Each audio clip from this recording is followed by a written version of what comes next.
अब उसके बाद देखें क्वेश्चन नंबर 47 में हमने सबसे पहले उसकी डेफिनेशन हम देख लेते हैं, हमने क्या चीज़ फाइंड आउट करनी है। ठीक है, एंगल बिटवीन प्लेन्स। अब हमने प्लेन्स के दरमियान में एंगल फाइंड करना है। ठीक है, the angle between two intersecting planes is defined to the acute angle between their normal vector. ठीक है, अब ये हमारे पास इसका फॉर्मूला है cos theta is equal n1 n2 over n1 का मॉड और n2 का मॉड। ठीक है, अब अगर हम थीटा यहाँ ही रहने दें, cos इज़ इक्वल से उधर जाएगा तो वो cos इन्वर्स हो जाएगा और n1 n2 ओवर n1 का मॉड और n2 का मॉड। ठीक है, अब ये फॉर्मूला अप्लाई करना है हमने और हमारे पास एंगल फाइंड हो जाना है। अब n1 भी आपके पास गिवन होगा, n2 भी आपके पास गिवन होगा, उसका आपने मॉड निकालना है, फॉर्मूले में वैल्यूज़ को पुट करना है और आपका क्वेश्चन सॉल्व हो जाएगा। क्वेश्चन नंबर 47 देखिए, फाइंड एंगल हमने करना है बिटवीन प्लेन्स के दरमियान में।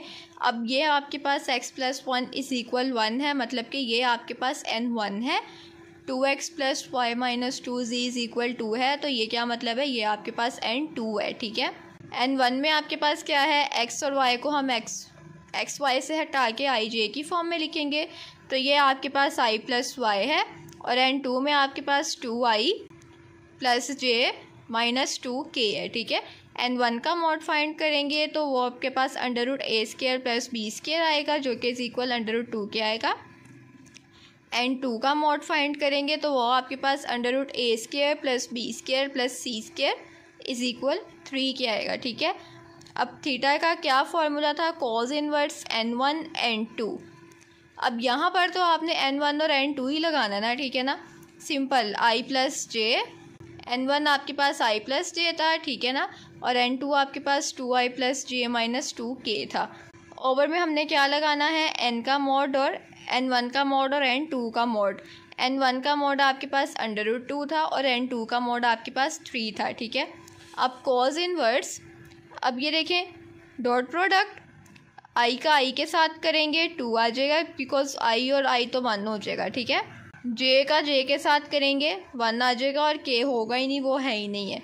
अब √2 और 3 है तो हम इसको 3 √2 की फॉर्म में लिख सकते हैं, तो cos इनवर्स 3/3 आ जाएगा, जो कि हमारे पास cos इनवर्स किसके इक्वल होता है, 1/√2 के। ठीक है, सो थीटा हमारे पास किसके इक्वल आएगा, π/4 के, बिकॉज cos इनवर्स 1/√2 हमारे पास किसके इक्वल होता है, π/4 के इक्वल होता है।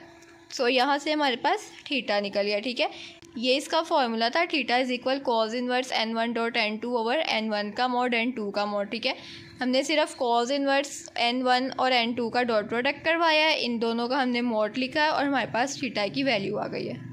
अब क्वेश्चन नंबर 48 में आपके पास क्या है, n1 आपको दिया हुआ है 5x + y - z is equal 10 और n2 आपको क्या दिया हुआ है, x - 2y + 3z is equal -1। ठीक है, अब n1 को और n2 को कुछ भी नहीं किया है, सिंपल i j k की फॉर्म में रिप्लेस किया है।